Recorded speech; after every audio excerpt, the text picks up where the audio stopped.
Seville's history stems back to the Ancient Era, when the local peoples called it Ispal. In it, Turdetanian, Phoenician and Tartessian influences melded with the treasure of El Carambolo, dating from this era.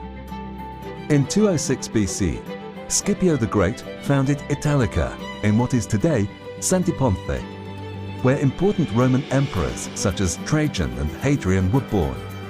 It was Julio Caesar himself who founded Colonia Julia Romula Ispalis, Latinizing the indigenous name of Ispal.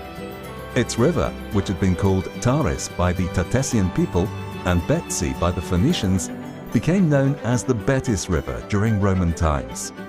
Christianity soon reached the city, and in the 3rd century, the Holy Sisters Justa and Rufina, patronesses of the city, were martyred.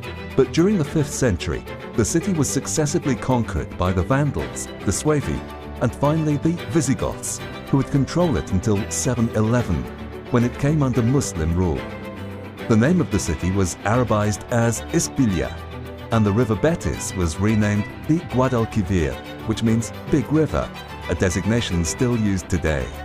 Ispilia, which became the capital of one of the peninsula's Arab domains, known as Taifas, was absorbed in 1151 by the Almohad Empire. During this era, the Giralda and Alcázar were built. In 1220, work began on the Torre del Oro, Tower of Gold, on the east bank of the Guadalquivir River. In 1248, the Christian troops of King Fernando III, the Saint, entered the city, incorporating Seville under the crown of Castile. The discovery of the New World made Seville the European port of departure for the Americas, transforming it into a cosmopolitan and worldly city. The 16th century was a time of great splendor.